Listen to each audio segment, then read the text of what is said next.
Hola amigos, bienvenidos a Conciencia Crística. En esta oportunidad continuamos con el tema anterior, la segunda parte de Historia de las Religiones. Como habíamos dicho previamente, el emperador Constantino I permitió el libre juego de las ideas. Con esto, a través del Edicto de Milán, se terminó la persecución contra los cristianos, pero a la vez se sentaron las bases para una relación, digamos, más formal entre la Iglesia y el Estado. Con el respiro que este hecho provocó, pensaríamos que, bueno, se aquietaron los buscadores de la verdad. Pero no sucede así, no sucedió así, porque el hombre sigue siempre en la búsqueda de una explicación a los grandes misterios de su presencia en el planeta. Sigue buscando su ser interior. Unos lo hacen por vía del sendero del cristianismo o de las iglesias, y otros por otras vías del pensamiento, los considerados místicos. Pero las respuestas siempre han estado ahí eh, para los verdaderos estudiantes. Gracias a seres extraordinarios que nos han visitado y que nos siguen visitando, eh, con el único objetivo de ayudar a la raza humana a dar ese salto conciencial y continuar el proceso evolutivo que estamos desarrollando como almas que vivimos y experienciamos el mundo físico, porque somos eso, no somos lo contrario. No somos cuerpos físicos experienciando una espiritualidad. Pero eh, esa verdad la haremos nuestra, la comprenderemos en la medida en que nosotros vayamos desarrollando el estado mental y conciencial requerido para aceptar lo que a todas luces a nuestra mente, al menos, le parece incomprensible. ¿Por qué? Porque la llamada salvación es personal. Y como reza una frase célebre entre los adeptos de este mundo espiritual y filosófico, cuando el estudiante está listo, aparece el maestro. El maestro. ¿Y quién es el maestro? Bueno, no vivimos en la India, no vamos a tener acceso a un gurú, que son sumamente corrientes en la India. El maestro puede ser un conversatorio como este, una frase que leíste en una tarjeta, una película, un libro. El maestro no es más que ese o eso que un día te hace exclamar, oh, ahora entiendo. ¿Mm? Eso ocurre en cuestión de segundos, pero créeme, te cambia la vida para siempre. Y yo lo sé por experiencia. Esas respuestas fueron transmitidas y siguen siendo transmitidas por esos grandes uh, guías espirituales que han encarnado y que siguen encarnando. Uh, y son conocidas y recibidas y desarrolladas por el que las recibe, la mayor parte de ellas, y otras pues han sido guardadas, han sido ocultadas por generaciones hasta que el propio proceso evolutivo de la conciencia ha ido propiciando su descubrimiento y su apertura al resto de la humanidad. Digo eso porque estoy seguro que hay seres de luz que nos nos ayudan en ese proceso, porque nada en nuestra existencia es casual, sino más bien causal. Ahí están, por ejemplo, los escritos del Mar Muerto, que fueron encontrados en esas cuevas de Qumran, en Cisjordania, los llamados libros apócrifos. Y el caso también de una Biblia que fue encontrada, escrita hace unos 1500 años. Y esa Biblia se encuentra localizada en el Museo de Ankara, en Turquía, y la cual contiene algunos hechos contradictorios relacionados con la crucifixión de Jesús. En el propio Vaticano se encontraron en historia reciente 2 capítulos escritos a mano,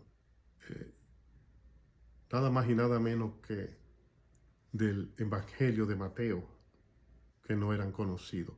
Esos escritos siguen siendo analizados profundamente por el Vaticano y por las autoridades eclesiásticas y expertos en la materia. Pero lo que yo señalo de ahí es que eso demuestra la participación arbitraria del hombre y que esa participación arbitraria estuvo involucrada en el proceso de determinar cuáles escritos serían dados a conocer al resto de la humanidad, cuáles serían incluidos como libros sagrados y cuáles no. ¿Dependiendo de qué? Dependiendo de un interés político, de un interés personal o grupal. Pero bueno, volviendo a la historia, el hombre nunca ha cesado su búsqueda, tratando de desenmarañar su origen, su objetivo, su relación con el cosmos, con la creación y con los fenómenos naturales, y buscando respuestas tangibles con sus limitadas percepciones. Es el hombre que, producto de esa búsqueda y de esa incomprensión, crea a Dios. Al no ser capaz de entender los fenómenos, algo o alguien ha creado el mundo y mantiene todo este macrosistema funcionando. Eso pensamos. Y no solamente maestros espirituales nos visitaron y nos visitan, seres con una extraordinaria capacidad surgieron también como parte del proceso de evolución del hombre. Por ejemplo, en varios órdenes. Por ejemplo, nosotros vivimos los inicios de la ciencia desde aquella pequeña ciudad de Mileto, en la antigua Grecia, cuna de los denominados milesianos, 5 siglos antes de la llegada de Jesús. Nos referimos además a Pitágoras, a Sócrates, a Platón, Euclides y toda una playa de mentes desarrolladas que nacieron en aquellos tiempos en los diversos campos de la actividad humana.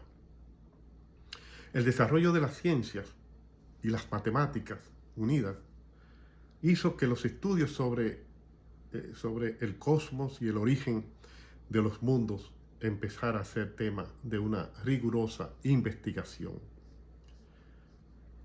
Esos precursores estudiaban los cambios en la naturaleza, en tanto trataban de explicar que esos cambios eran provocados por sus leyes, por las leyes naturales que rigen la naturaleza y el cosmos, y no por la actitud arbitraria de los dioses, que era el pensamiento original. Posteriormente vino el turno a la filosofía y se comenzó aquella etapa de apertura a los temas que más nos interesan, que son los relacionados con el ser, con la dualidad cuerpo-alma y la metafísica. Ya en esa época políticamente Grecia había sucumbido a los planes expansionistas de Roma y eso trajo la consolidación del Imperio Romano y dio lugar a una división geográfica. Al este, pues, se mudaron los romanos y al oeste Constantinopla, con los cristianos ortodoxos que la historia conoce con el nombre de Imperio Bizantino. Ese periodo es el que más nos interesa porque involucra y abarca el nacimiento de Jesús, ocurrida en pleno auge del histórico periodo greco-romano. El nacimiento de Jesús, naturalmente, como ustedes saben, fue un acontecimiento extraordinario. No solo por su gran dimensión espiritual, sino porque con su posterior desaparición física se originó el cristianismo y empezaron a originarse las diferentes vertientes del cristianismo que terminaron en iglesias diferentes, como la católica y la ortodoxa, la anglicana, la bautista. Un hecho importantísimo ocurre también posteriormente al Edicto de Milán, 30, 40 años después. Ya no era Constantino el emperador, sino Teodosio I, creo que era un primo hermano de Constantino, aprobó el Edicto de Tesalónica, decretando el cristianismo como una religión oficial del Estado y del imperio, y nombrando como cristianos católicos a todos aquellos que siguieran las disposiciones emanadas de ese edicto, y a la vez considerando como locos o dementes los que no lo aceptaran, so pena de ser juzgados como herejes. Ahí se inició el tema de la herejía. Y el edicto de Tesalónica lo decía con esas mismas palabras. Se consideran locos o dementes aquellos que no quieran seguir las leyes, que no quieran seguir el decreto. Y ese momento histórico cambiaría el rumbo del cristianismo hasta nuestros tiempos.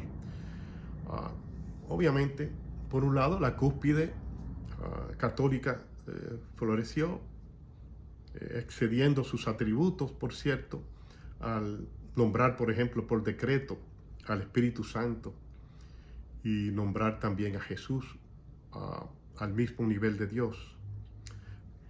Un acontecimiento que sentó las bases para la llamada Santísima Trinidad. Ahí también se estableció el credo que aún se recita entre los adeptos católicos. Pero hay un detalle que se ignoraba en ese momento, y es que la conciencia humana no puede regirse por decretos del hombre. Nuestro ser interno, nuestro verdadero ser, no se rige por decretos. Nuestro ser interno define nuestra relación con Dios, con la fuente de la creación, por otros medios, por medio de nuestra conciencia. Y sobre todo que esos decretos no provenían de un estado elevado, espiritual, ni conciencial, sino que provenían de intereses personales y políticos y grupales también.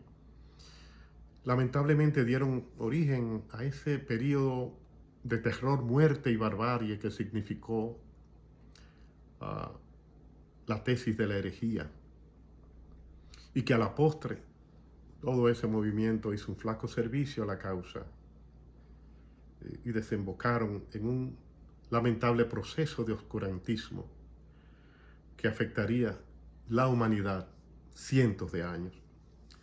Afortunadamente hemos seguido avanzando y hemos superado hasta cierto punto esos desatinos históricos, yo prefiero llamarlo para no entrar en mucha controversia. Porque Dios no nos ama de esa manera, amigos. Su amor no es condicional, ni es limitado a ser parte o no de una secta específica. Al contrario, como dice el refrán, todos los caminos conducen a Roma. La salvación depende de uno mismo. Cuando aprendamos a amar a los demás como a nosotros mismos. ¿De qué manera? De una manera incondicional.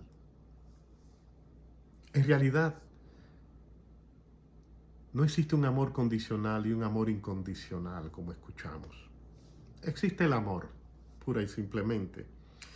Obviamente, los seres humanos tenemos necesidades que cubrir. Tenemos necesidades físicas, psicológicas, emocionales, financieras, sociales, de diferentes índoles.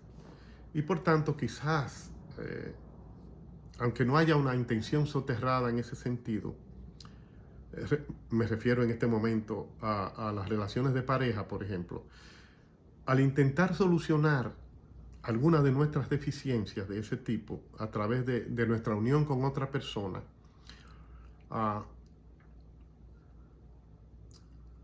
cometemos algunos errores. No digo que lo hagamos con malicia, no. Es un proceso natural de desarrollo de la humanidad y de su instinto por supervivencia. Pero tratar de solucionar el problema a través de una unión de cualquier tipo, bueno, eso es un ejemplo de un amor condicional. Pero no es así el amor que nos tiene Dios. Y nosotros tenemos que encontrar el valor y el significado del verdadero amor, del amor de Dios, porque con ese amor nosotros debemos amar a los demás. A mí particularmente, el que más se me parece es el amor que tenemos los padres por nuestros hijos. Incondicional. No hay otra manera de amar que no sea de manera incondicional. Y eso no ocurre a menos que aprendamos a amar como Dios nos ama. Terminando mi comentario sobre ese tema de las relaciones de pareja, ¿cuándo va a surgir ese amor? Cuando nosotros cesamos de intentar convertir la otra persona en nosotros mismos. Cuando la aceptamos como son. Cuando nos entregamos de una manera íntegra y completa. Cuando sus sufrimientos son nuestros y sus alegrías son nuestras. Así empezamos a practicar el amor de Dios. Porque Él sí que no conoce ninguna condicionalidad. Finalmente, terminando con el tema histórico, a finales del siglo V surgió un nuevo periodo para la humanidad, conocida como la Edad Media, que prohijó esa etapa dorada del Renacimiento, la cual sirvió de escenario para un verdadero resurgimiento del pensamiento y de las artes en todas sus expresiones. Y hacia la mitad del siglo, del siglo V, empieza a consolidarse, y es un hecho que quiero recalcar porque vale la pena conocerlo para conocer realmente los orígenes del cristianismo. Un movimiento que había comenzado en los primeros años posteriores a la muerte de Jesús, con los llamados monjes del desierto. Vamos a ocuparnos de ese tema en nuestra próxima entrega la semana que viene. Así que me resta solamente decirles gracias y que Dios les bendiga. No olvide, por favor, suscribirse a nuestro canal para seguir participando de estos conversatorios. y activar la campana de notificaciones. Gracias. Dios le bendiga.